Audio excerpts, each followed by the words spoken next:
Hello everyone, I am Kavita Ishwaran, a behavioral ecologist at the Center for Ecological Sciences at the Indian Institute of Science. My students and I study a wide range of questions in the ecology and evolution of behavior and life history traits in diverse systems including antelope, lizards, butterflies and mosquitoes. We are also interested in applying principles from behavioral and evolutionary ecology to the conservation of species. Today's lecture will focus on social behavior. Social behavior includes a wide range of fascinating traits. We won't cover these comprehensively. Instead, the aim of today's session is to give you a feeling for what social behavior is, how does it evolve, what ecological conditions shape social behavior, and briefly what are some ecological consequences of social behavior. So, the outline for today's lecture is first to define social behavior and then pick a very common form of social behavior, namely group living, and look at the costs and benefits and the ecological conditions that affect group living. We will then move from the more commonly studied single species groups to mixed species groups. After that, we will take up an extreme and complex form of social behavior, namely cooperative behavior and altruism. And finally, we will talk about how social behavior can also impact ecology. Let's start by first talking about what we mean when we say social behavior. There are many definitions. So, some researchers refer to animals interacting closely like in groups as social behavior. However, that is quite limiting. Instead, we can think of social behavior as the behavior of an individual that affects the fitness of both that individual and another individual. The individual performing the behavior is typically called the actor, and the individual who is impacted by that behavior is the recipient.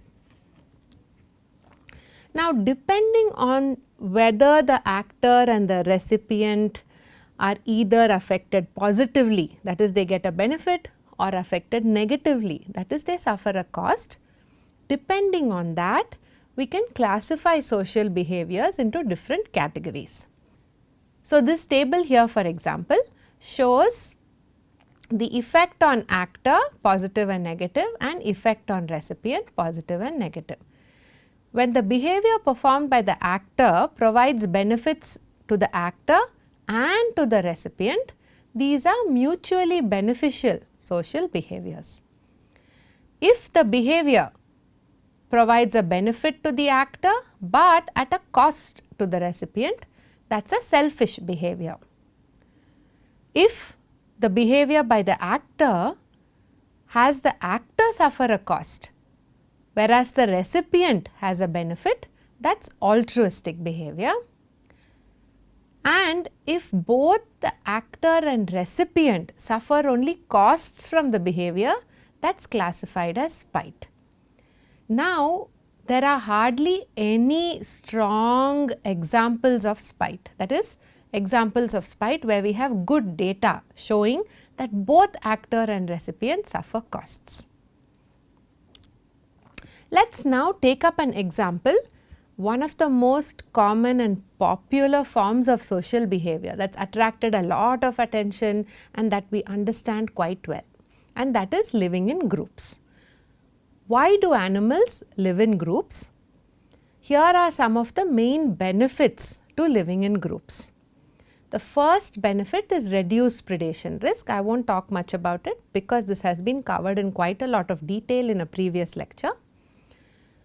A second common benefit is increased information on resources. So, individuals may join groups because they may get increased information on unpredictable resources, for example. Groups can also increase foraging success in other ways. So, for example, in species like these lions here, animals that hunt together can attack and bring down prey that's much larger than them. And this is something that solitary individuals hunting alone cannot do. Other potential benefits of living in groups include better thermoregulation. So, animals sometimes perform this huddling behavior together that helps them keep warm. Increased access to resources. So, animals in groups commonly defend territories, and larger groups are able to defend better quality territories. Finally, in many primates, a few rodents, a few carnivores, females experience a risk of infanticide. That is, strange males entering the territory may attack and kill offspring. And they do this because females are then receptive again and the males mate with the females and get improved reproductive success. Now, one hypothesis is that females form groups so that they can jointly protect their offspring from infanticide by such males. Groups not only carry benefits but also costs. Perhaps the most common cost of living in a group is increased competition for food, but individuals in groups can also experience other costs like an increased risk of infection from diseases, parasites and so on. Animals in groups might also experience increased aggression related costs like energy, risk of injury and so on. Now, once we have these benefits and costs defined, we can put them together. We can put them together to understand what sizes of groups should we expect to see in nature. For this, we use an optimality approach, which has already been introduced to you in previous lectures. So, this figure here on the x-axis we have group size, and on the y-axis we have different fitness components. So, as group size increases, you can see that the benefit is expected to increase and then plateau. And that is because if you consider any benefit like reduced predation risk, after a point that benefit starts saturating. Costs on the other hand keep increasing. So, imagine a cost like competition for food. As more individuals join, food becomes scarcer and scarcer. So, now when you integrate these benefits and costs, we can then use this to predict optimal group size. That is, natural selection favors individuals who maximize with maximum fitness. That is, maximum net benefit. Net benefit is basically benefit minus cost. So, the group size that provides maximum net benefit is the optimal group size, and we would predict that animals in nature should be seen in these optimal group sizes. However, typically animals form much larger group sizes than optimal group size predictions. Why does this happen? The figure below shows you group size on the x-axis and net benefit. So, as we just discussed, net benefit increases, peaks, and then as costs start becoming larger relative to benefits, net benefit decreases and may even become negative when costs outweigh benefits. So, now imagine animals sequentially joining a group. As group sizes increase, net benefit increases.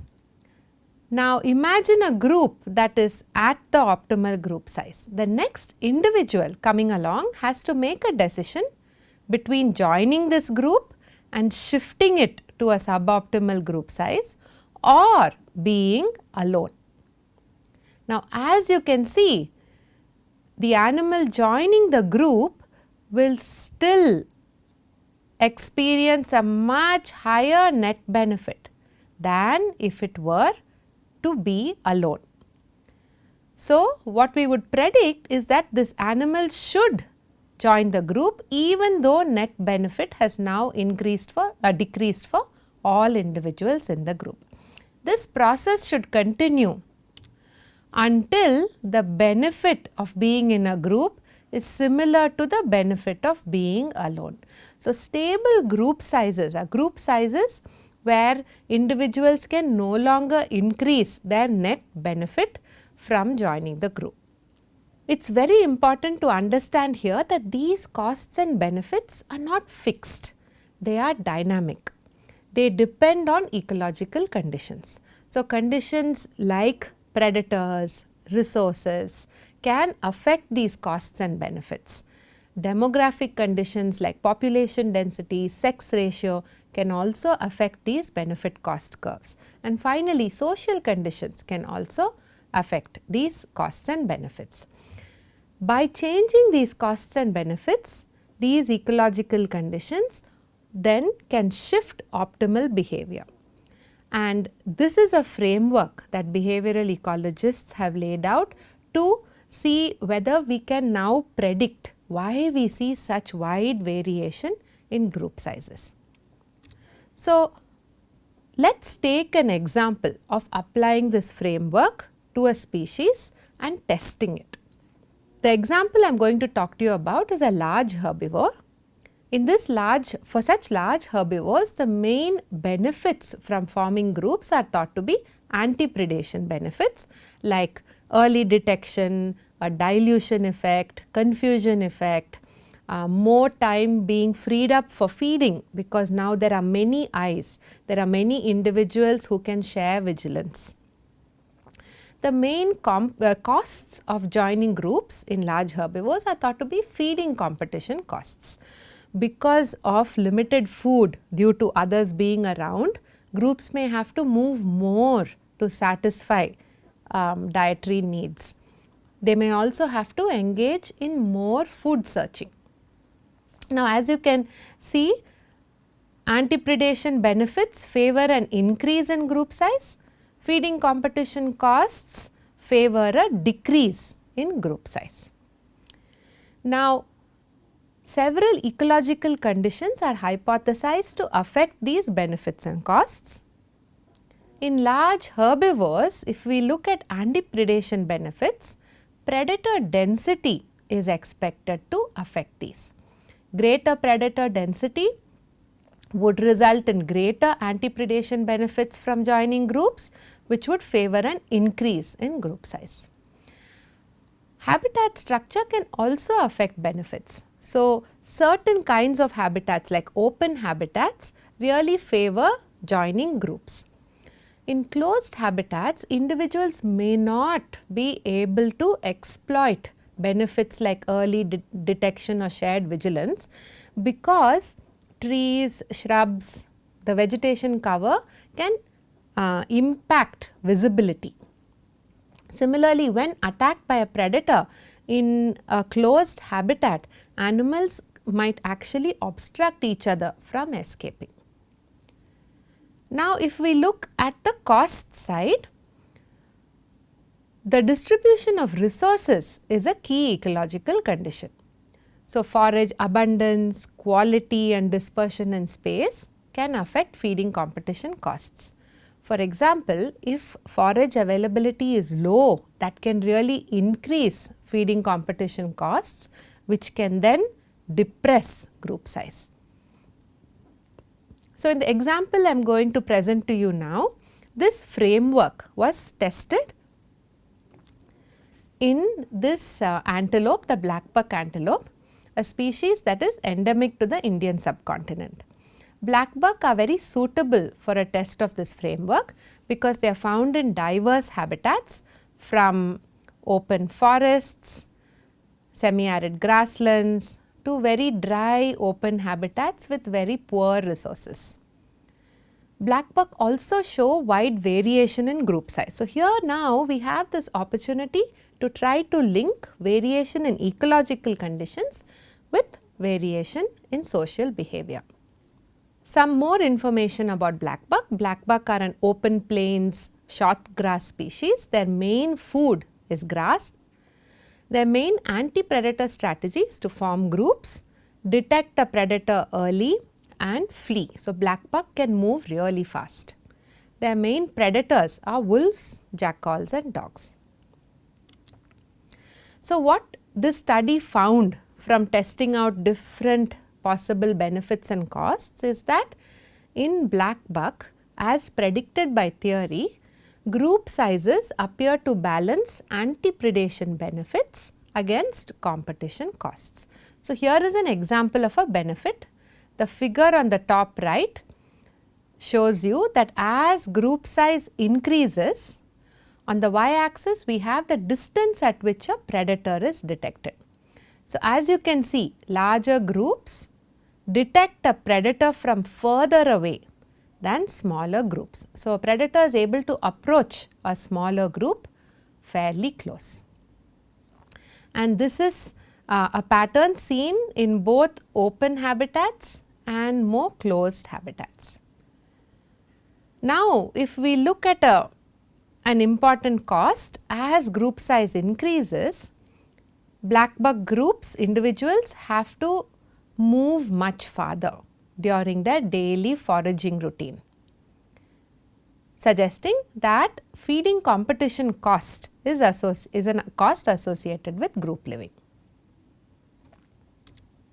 What this study also found is that these costs and benefits are affected by ecological conditions. So, habitat structure seems to affect anti-predation benefits. This graph on the top shows that as habitat openness increases, the mean group size in a population also increases. That is, in populations with open habitats, you see much larger groups than in populations with closed habitats.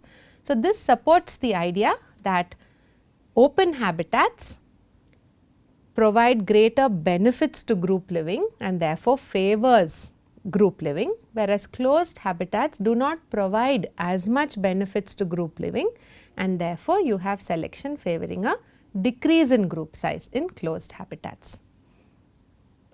The graph below shows you how group size varies as forage abundance in a landscape changes.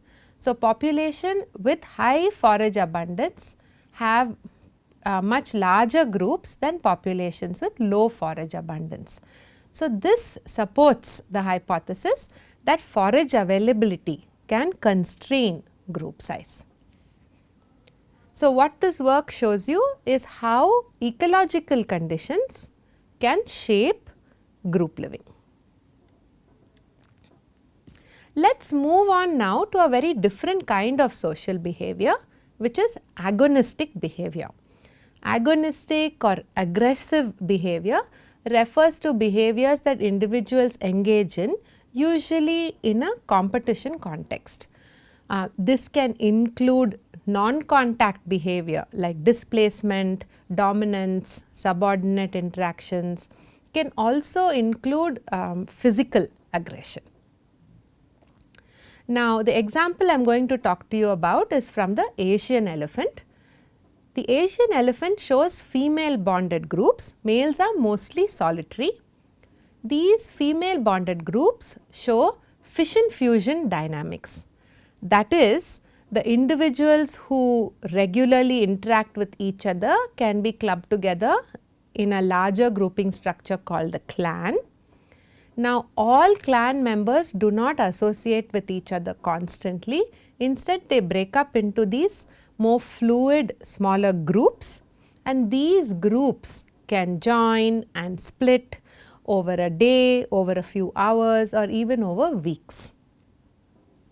So, this cartoon here shows you how groups and individuals within a clan can join and split over time. If we now look at agonistic interactions, what this cartoon shows you is that agonistic interactions can take place at different levels. You can have agonistic interactions between females within a clan and within a group. You can also have agonistic interactions between individual females between clans. Groups as a whole can also engage in agonistic interactions between clans. An analysis of agonistic interactions at these different levels shows that agonism, these aggressive interactions, appear to be a cost of group living. So, if you look at variation in agonistic interactions across groups of different sizes, individuals experience greater agonism in larger groups, showing that agonism is a cost of group living. However, the benefit of being in a group is that such agonism can also result in increased access to resources. If you look at contests, at fights, between clan contests are much larger than within clan contests, and the group that loses leaves the resource and the group that wins gets to utilize this resource. Furthermore, ecology affects these social interactions. So, contests are more frequent where there are large high quality patches that can give a lot of benefits. Till now, we have been talking about group living in terms of individuals of the same species forming groups.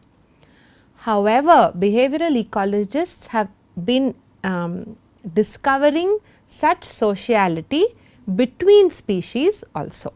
So, we have these mixed species groups in which individuals from different species associate and move together. What are the benefits of forming such mixed species groups? Some of the benefits are the same as those experienced by individuals in conspecific groups, that is groups of individuals of only one species. Anti-predation benefits, for example, like a dilution effect or a confusion effect, is similar to what you would see in a single species group. However, even here there are some anti-predation benefits that individuals can gain from being in a mixed species group that they cannot gain from being in a single species group. So, for example, some species show certain kinds of sentinel behavior where they occupy certain positions in the habitat which gives them a good view of the area, and they are able to alert individuals of other species of the presence of a predator. Apart from anti-predation benefits, mixed species groups can also provide the individual participants foraging benefits. So, for example, moving through an area, one species may disturb prey which another species can then attack and consume. Some of the main costs of forming mixed species groups are competition for food if individual species share diets. Another kind of cost is activity matching. So, if individuals are very different in size or in physiology, they may need to move at a different pace, or they may need to carry out activities at different times, and having to match activity may actually be a negative impact on them. Work on mixed species groups has shown that you can have an amazing diversity of interactions, very different kinds of costs and benefits. So, researchers have tried to understand these different types of costs and benefits to individual species from forming these mixed species groups, and have categorized these mixed species groups based on the kinds of benefits that one species provides to another species. So, for example, certain mixed species groups can form where the individual species in the group provide supplementary benefits, that is, they provide similar kinds of benefits. In this mixed species fish association, for example, the species involved in this association are similar in appearance and size, they share predators, and therefore they can share and provide similar dilution benefits. Mixed species groups can form because species provide each other, heterospecific partners provide each other complementary benefits. So, for example, in some bird mixed species groups, one species may provide anti-predator benefits in the form of dilution benefits because they are very numerous. Another species may provide a complementary anti-predation benefit in terms of sentineling behavior, where they look out for predators and call out when they see one. Sometimes these benefits may not be symmetric. That is, in some mixed species groups, all the species participating in the group receive similar levels of benefits.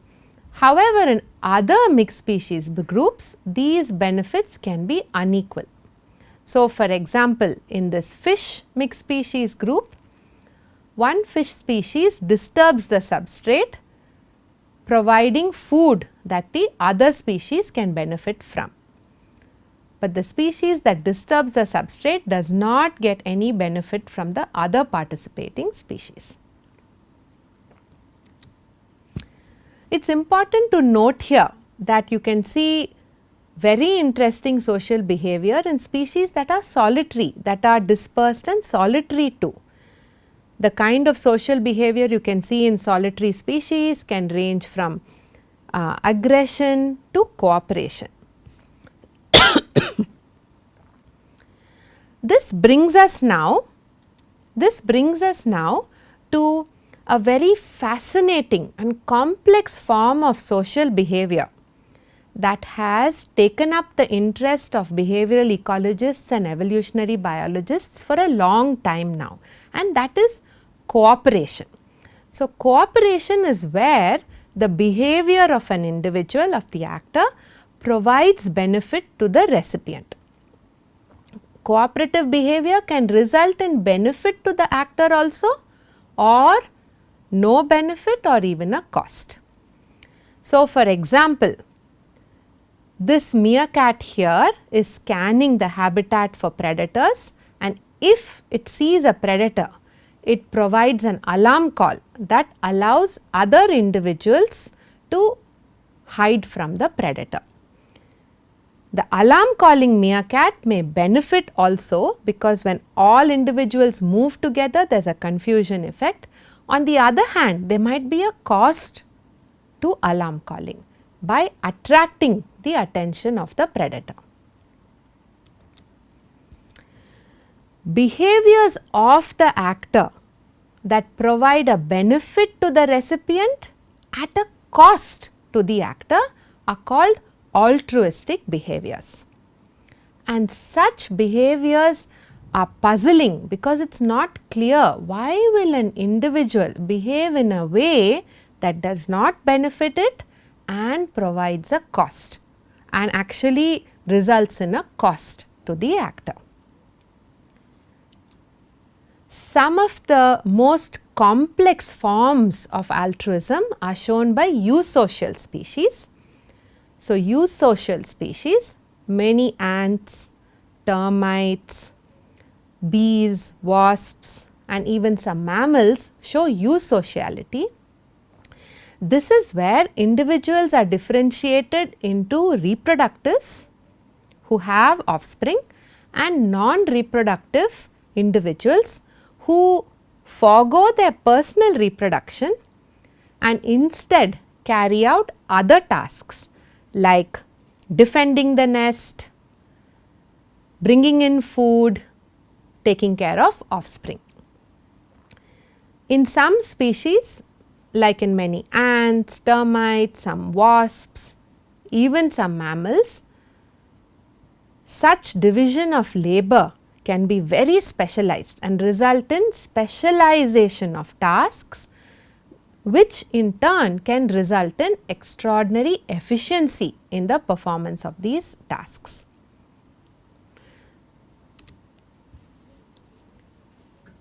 Apart from those kinds of very specialized eusociality, more general altruism in the form of cooperative breeding is seen very widely in many birds, mammals and insects. So, cooperative breeding is where offspring delay dispersal. So, they stay back with their parents. The offspring do not breed themselves. So, they do not reproduce themselves, but help to rear younger siblings from later broods, later breeding attempts of their parents. So, they may help in the form of protecting the offspring or providing food to their younger siblings. What can explain altruistic behavior? In a previous lecture on the principle of evolution by natural selection, the idea was conveyed that if individuals vary in their traits and there is a genetic basis to these traits, and if some traits provide a greater competition for resources or increase reproduction by the individuals, this will result in some individuals having more offspring and thereby more copies of those genes underlying those successful traits. So, through such a selection process, you can have certain kinds of traits and the genes underlying those traits increase in frequency from one generation to the next and spread through the population.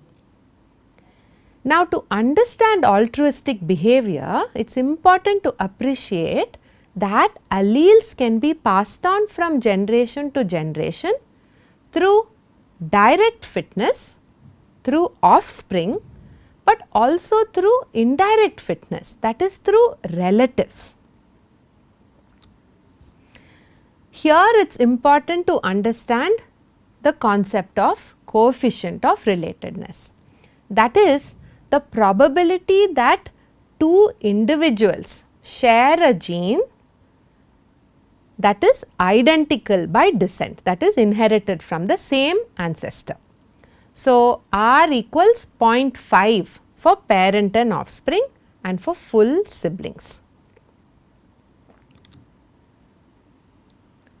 Inclusive fitness incorporates these two kinds of fitness, both direct fitness and indirect fitness.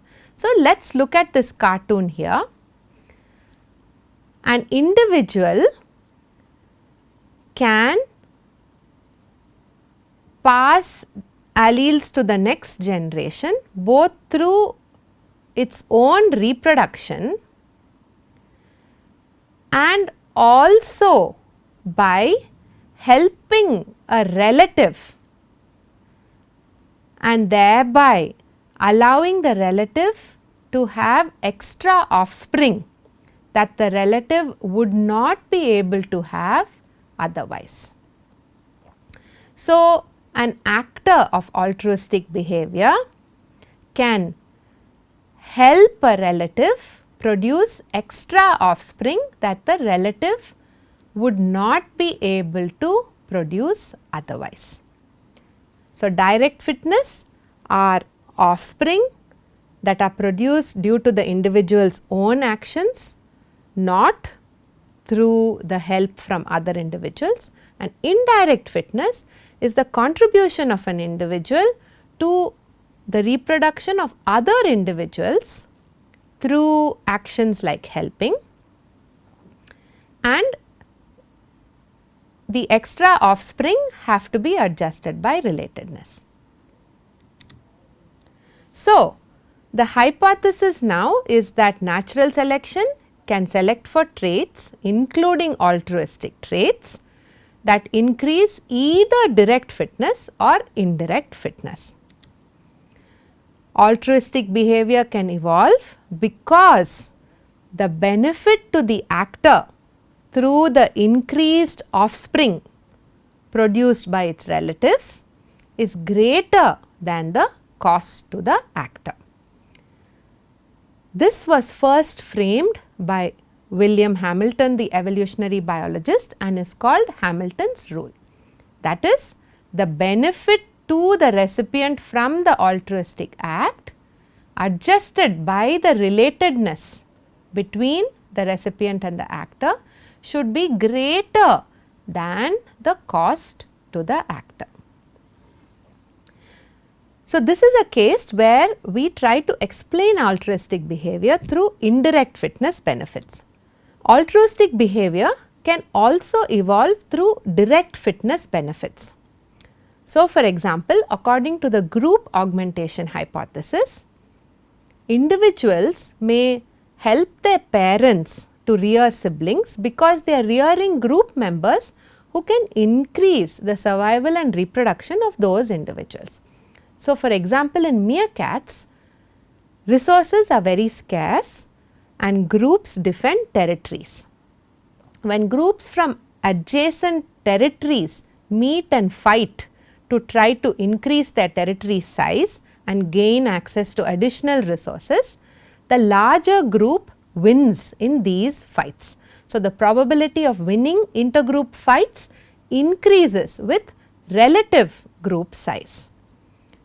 By helping their parents to rear young, offspring are actually helping to increase the group size and helping in their individual survival. Cooperative behavior is also shaped by ecology.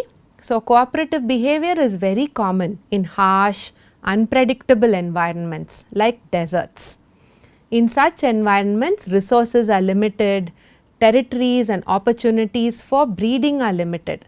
So, for offspring, they might actually benefit from staying and helping parents and having access to resources because dispersal is costly. Later, when they are more experienced and may even have offspring to disperse together, these individuals, these offspring can disperse later and gain territories. Finally, let us briefly discuss some ecological consequences of social behavior. Eusociality is known to be particularly successful ecologically. So, ants and termites, which show complex forms of eusociality, ants and termites only form 2% of insect species, but in terms of insect biomass, they constitute more than 50%. Evolutionary biologists attribute this ecological success to eusociality. The division of labor and task specialization results in these species being able to utilize resources in the habitat very efficiently, and also they are able to outcompete other species that are solitary and not eusocial. Another example of ecological consequences of social behavior is provided by this bluebird species. In this bluebird species, the western bluebird, aggressive behavior is selected for in the context of fighting conspecifics for territories. So, aggressive individuals are better able to get high quality territories. However, the same behavior also aids them in interspecific competition.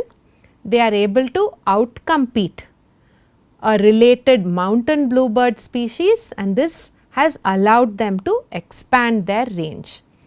This also has the further on consequence of changing bird community composition in that area. So, with that we end this lecture on social behavior. We have covered what social behavior is, we have taken up a particular form of very common social behavior, group living, and tried to understand the costs and benefits and ecological conditions shaping group living. We've also talked about how group living can occur both in a single species context and in a mixed species context. We then took up a particularly complex form of social behavior, namely cooperative behavior and altruism, and examined why such behavior may evolve and how ecology may affect such behavior. Finally, we briefly talked about a couple of broader ecological consequences of social behavior. So, with this we end this lecture on social behavior.